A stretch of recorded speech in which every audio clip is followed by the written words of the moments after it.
नमस्ते।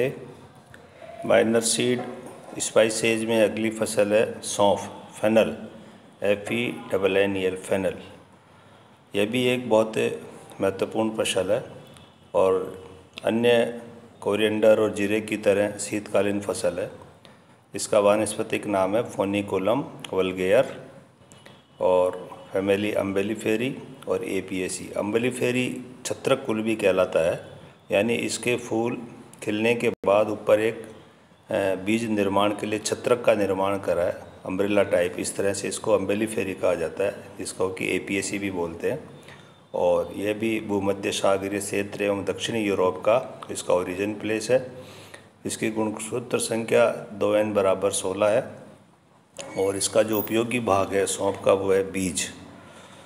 तो विश्व में इसकी खेती भारत के साथ साथ अन्य देश जैसे रोमानिया, रूस है, जर्मनी है, इटली है, जापान, अर्जेंटीना आदि, अमेरिका से बड़े पैमाने पर की जाती है। और हमारे देश में मुख्य रूप से इसको गुजरात और राजस्थान में उगाते हैं और कुछ मात्रा में यह कर्नाटक, उत्तर प्रदेश, पंजाब, मध्य प्रदेश, बिहार, हरियाणा, जम्मू कश्मीर में भी इसको उगाया जाता है। 2016-17 के आंकड़ों के अनुसार लगभग 75,000 हेक्टेयर से 1.25 लाख मेट्रिक टन इसका उत्पादन किया गया।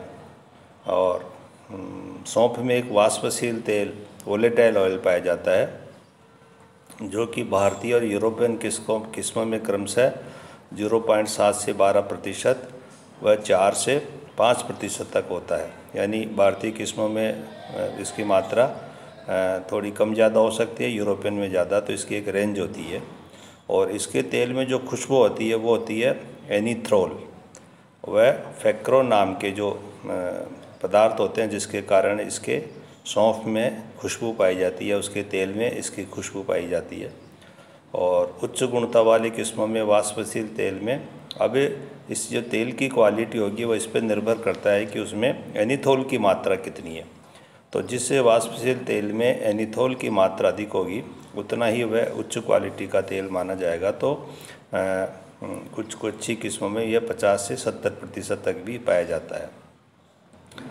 राजस्थान में जयपुर और दौसा, सवाई माधोपुर ज़िले भी आजकल पिछले कुछ वर्षों से सौंफ की खेती को बढ़ावा मिला है काफ़ी, और बड़ी मात्रा में किसान सर्दी में सौंफ की फसल को लेते हैं। इसके बीजों में काफ़ी न्यूट्रिशन पॉइंट ऑफ व्यू से भी इसका महत्वपूर्ण स्थान है। सौंफ के बीजों में मुख्य रूप से vitamin B1, B2, niacin, CA व A पाए जाते हैं। यूरोपीय देशों में फोनिकुलम वल्गेरियर यानी जो भारतीय सौंफ की किस्म है, इसके स्थान पर इसी वंश की दूसरी जाति फोनिकुलम डुस्ले यह ग्रो करते हैं, यह उसको उगाई जाती है। इसमें जो एनीथोल इसका मुख्य पदार्थ है इसका तेल का, इसमें 90% तक पाया जाता है, इसलिए यह थोड़ी सी उच्च क्वालिटी की सौंफ मानी जाती है।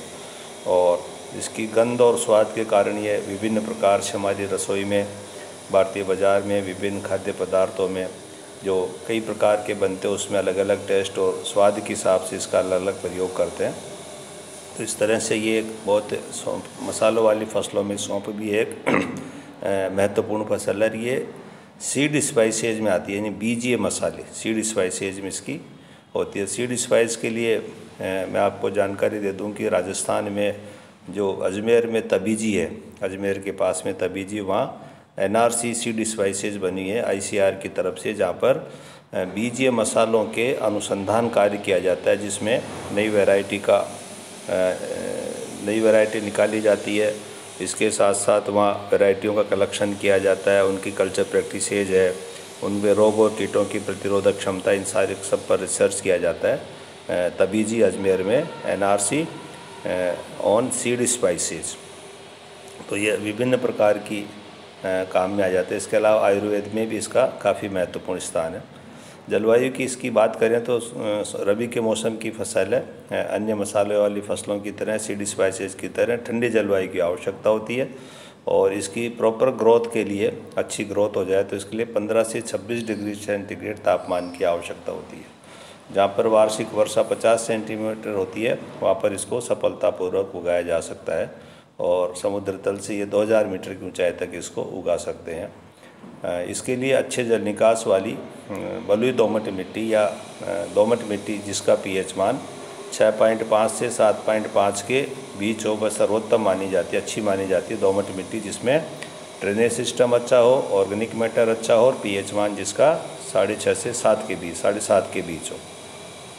अधिक क्षारीय व अम्लीय भूमि में इसकी फसल अच्छी वृद्धि नहीं करती है और बुआई से पूर्व जैसे अन्य फसलों की तरह एक बार मिट्टी पलटने वाले हल से जुताई करके 2-3 जुताइयाँ अच्छी करके मिट्टी को भुरभुरी करके लेवल कर ली जाती है। और इसके बाद इसकी जो किस्मों की बात करें, उन्नतशील किस्में सौंफ की बड़ी संख्या में किस्में उपलब्ध है, जिनमें पौधों की वृद्धि, पुष्पगुच्छों का आकार, यानी जो इसका छत्रक बनता है पुष्पों का, उसका आकार कैसा है, क्योंकि जितना छत्रक का आकार होगा उतने ही बीजों की मात्रा अधिक होगी और उत्पादन अधिक होगा, तो उसका आकार के आधार पर वर्गीकरण करते हैं। कुछ जातियां जैसे आपके स्क्रीन पे है, ये गुजरात विश्वविद्यालय आनंद की है, जैसे S7-9 PS35 गुजरात सौंप 1 व 2। ये किस्में है जो 210 से 230 दिन में पककर तैयार होती है और लगभग 120 से 160 क्विंटल प्रति हेक्टेयर इसकी उपज होती है। तमिलनाडु कृषि विश्वविद्यालय की भी कुछ जातियाँ हैं, CO1 210 दिन में तैयार होती है और लगभग 5 से 6 क्विंटल इसकी उपज मिलती है। ICR की कुछ जातियाँ हैं, NPD 32, NP 163, NP 131, NP 269, NPK1, NPD 186, ये कुछ जातियाँ हैं जो ICR की है। और महाराणा प्रताप यूनिवर्सिटी उदयपुर से भी UF8, UF31, UF32 और UF102, UF यानी उदयपुर से रिलेटेड है शायद, तो ये जातियाँ महाराणा प्रताप उदयपुर की है अपनी।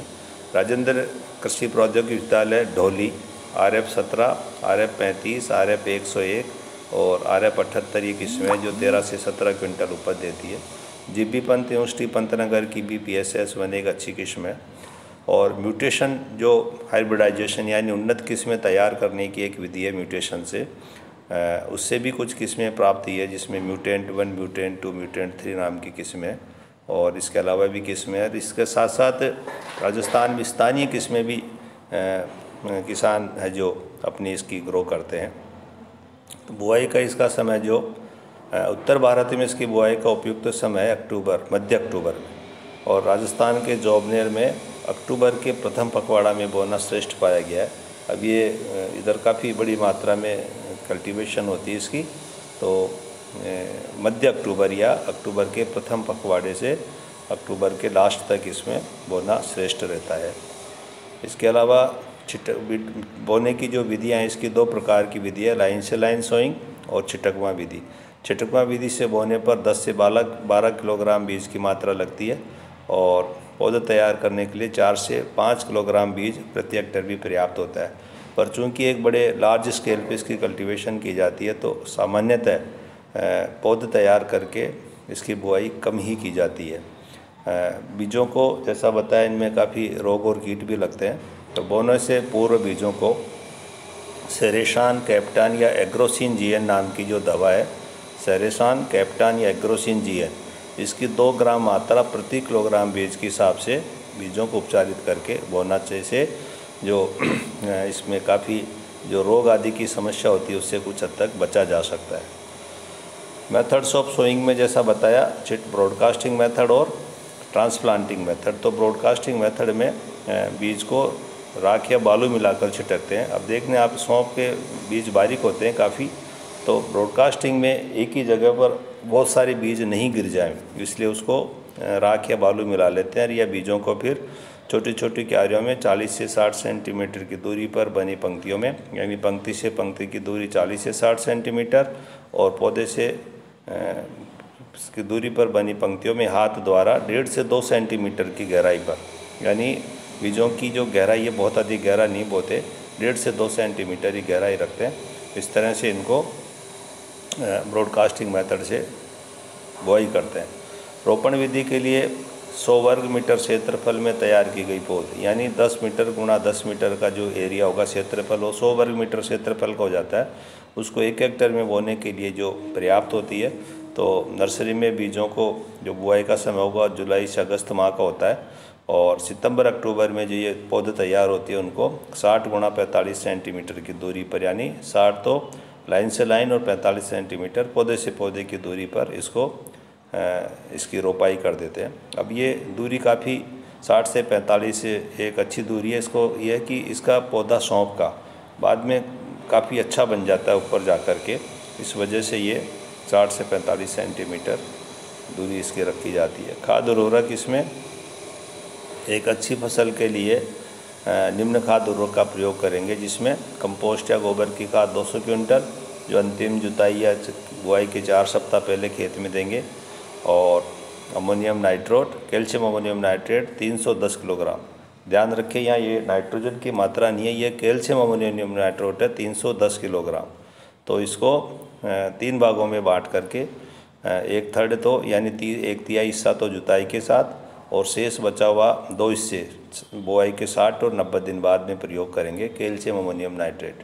सिंगल सुपर फास्फेट 375 किलोग्राम अंतिम जुताई पर, और म्यूरेट पोटाश 70 किलोग्राम, ये भी अंतिम जुताई के साथ ही खेत में देंगे। तो इस तरह से इसके खाद उर्वरक का प्रयोग करते हैं। और सौंफ की अच्छी उपज के लिए भूमि में न तो कभी शुष्क रहे और न कभी अधिक रहे, ये होता है, यानी भूमि में नमी बनी रहे। अब ये नमी बनी रहे, इसका प्रयोग कैसे करेंगे? तो किसान भाई कभी कभी ये खेत में प्रयोग करते हैं, वो मिट्टी को हाथ में लेते हैं और उसकी मुट्ठी बांधते हैं, यानी लड्डू बांधते हैं, और वापस यदि हाथ खोलते हैं तो वह लड्डू यदि बंधा हुआ रह जाए, मिट्टी का ढेला बन जाए और अपने आप नहीं बिखरे, तो वो नमी मानी जाती है उसमें। तो इस तरह से उसमें न तो ज़्यादा पानी होता है न वो सूखा होता है, इस तरह की आवश्यकता रहती है। और बरसात, इसमें यदि वर्षा ऋतु के अलावा जो 10 से 15 दिन के अंतराल पर सिंचाई करते हैं। सिंचाई की सीधी से बात ये होती है कि यदि जलवायु पे डिपेंड करती है, इसके साथ साथ मौसम पे डिपेंड करती है, उन दोनों कैसा मौसम है, इसके साथ मिट्टी की स्थिति कैसी है, इसके हिसाब से आवश्यकता होती है। पर आम तौर पर 10 से 15 दिन के अंतराल पर सिंचाई करते हैं। सामान्यतः 4-5 सिंचाई में इसकी खेती पर्याप्त मानी जाती है। निराई गुड़ाई के लिए रबी में उगाई जाने वाली खरपतवार हानि पहुँचाते हैं, इसलिए इसकी पहली निराई गुड़ाई बुआई के 30 दिन बाद और दूसरी 60 दिन बाद करने से खरपतवार नष्ट हो जाते हैं। तो ये होइंग और वीडिंग इसकी लगभग बुआई के 21 दिन बाद कह सकते हैं, 21 से 30 दिन में, और दूसरी लगभग 50 से 60 दिन बाद करनी पड़ती है। और सौंफ के पौधों में सामान्यतः अपनी वृद्धि तेज़ गति से करते हैं और उनका तना एक कमज़ोर होता है, इस वजह से कभी कभी ये जब पुष्प गुच्छ आते हैं तो अधिक बाहर हो जाता है और पौधे गिर जाते हैं। इससे बचाव हेतु नवंबर के महीने में पौधों के आसपास मिट्टी चढ़ाते हैं, या संभव हो तो, हालांकि ये चीज़ संभव नहीं है बड़े लार्ज स्केल पे जहाँ कल्टीवेशन करते हैं, कि प्रत्येक पौधे के सहारा दिया जावे, इसलिए मिट्टी चढ़ाना एक ऐसी क्रिया है जो आसानी से की जा सकती है, और इसके लिए लाइन से लाइन सोइंग करना फिर आवश्यक हो जाता है ताकि मिट्टी चढ़ जाए। अन्यथा जो पौधे होते हैं वो हवा के चलने से सिंचाई के बाद में कभी गिर जाते हैं, और गिर के वो मिट्टी के साथ संपर्क आके उसकी सीड क्वालिटी ख़राब करते हैं। तो फ्लावरिंग होती है, पौधों के पुष्प गुच्छों को अम्बेल कहते हैं, जो दिसंबर के माह में फूलते हैं, इसीलिए अम्बेल जो गुच्छा होता है अम्बेल कहलाएगा, इसीलिए इसका कुल होता है अम्बेलिफेरी। इसकी हार्वेस्टिंग है, जो अधिक पक जाने पर सौंफ के बीज झड़ने लगते हैं, तो झड़ने से रोकने के लिए जब पुष्पगंज पीलापन लिए हुए हो तो काटकर साफ सुथरे स्थान पर सुखा लेते हैं। यानी जब ये जो अम्बेल होता है इसका पुष्प गुच्छ, उसमें जो बीज बने हुए होते हैं, उनको जब वो पीला पड़ने लगे हल्का, उस समय उनको काट काट करके सूखे स्थान पर इकट्ठा कर लेते हैं और सूखने देते हैं। सूखने के बाद इन गुच्छों को आपस में मसल कर या थोड़ा सा हल्के डंडे से पीट कर इसकी ओसाई कर लेते हैं और इसको सौंफ को अलग कर लेते हैं। इस तरह से इसकी हार्वेस्टिंग करेंगे। इस समय सावधानी बरतते हैं कि बहुत हल्के हाथ से ये काम करें, जिससे कि केवल अम्बेली से बीज ही अलग हो। नहीं, कई बार बहुत भारी कार्य जब किया जाता है तेज़ गति से, तो बीजों की टूटने की संभावना रहती है, जो उसकी क्वालिटी को ख़राब करेंगे। इस तरह से इसकी हार्वेस्टिंग करेंगे। और उपज जो इसकी जैसे वैरायटियों में बताया, लगभग 10 से 16 क्विंटल प्रति हेक्टेयर या 1000 से 1600 किलोग्राम प्रति हेक्टेयर तक इसकी उपज हो जाती है, जो कि वैरायटी कैसी है, मौसम कैसा रहा है, उसके के फसल का मैनेजमेंट प्रैक्टिसेस कैसे की है समय समय पर, इन सब पे डिपेंड करती है। अब जो सीड स्पाइसेज है इनमें सब में कुछ कीड़े बीमारियां जैसे पिछली क्रॉप्स में हमने देखा बहुत नुकसान करते हैं, तो उसी के हिसाब से इसमें का भी कुछ नुकसान करते हैं, जिसके बारे में पादप संरक्षण में बहुत संक्षिप्त इस तरह से है कि डिजीज़ वही पाउडरी मिल्ड्यू हम देख रहे हैं पिछली सब सीड स्पाइसेज में ये बीमारी काफ़ी नुकसान करती है। तो यह सौंफ का प्रमुख रोग है और एक जो कवक है एरिसाइफी पॉलीगोनी इसके नाम से ये फैलता है और पत्तियों सब पर, ये फूलों पर, पत्तियों पर, अम्बली पर चूर्ण जैसा जम जाता है, जिससे पौधों की वृद्धि रुक जाएगी और उपज में खूब बहुत ज़्यादा कमी आती है। तो इसके लिए बचाव के लिए प्रत्येक 2 सप्ताह के अंतराल पर यानी 10 से 15 दिन के अंतराल पर कैराथेन नाम की दवा 0.5% का छिड़काव करते हैं, या गंधक का चूर्ण जो 15 किलोग्राम 15 से 20 दिन पर बुरकाव कर देते हैं 2-3 बार, तो इससे थोड़ा सा बचाव हो जाता है। अब ये कार्य जो फूल आने से पहले भी कर सकते हैं, ताकि फूल आने के बाद यदि ये बीमारी होती है तो फिर इसका बचाव तो होता है पर ये अपना असर कर चुकी होती है, इसलिए इसका समय समय पर ही उपचार कर दिया जाए तो काफ़ी बचा जा सकता है। एक जो इंसेक्ट लगता है इसमें एफिड लगता है, जो सकिंग टाइप का माउथ पार्ट्स होता है, जो मुलायम भागों से पत्तियों से सबसे अपना रुकोसी का रस पी करके उसको पौधे को सुखा देता है। तो इसके लिए फास्फोमिडान या मोनोक्रोटोफॉस फास्ट नाम की दवा 0.03% का छिड़काव करते हैं।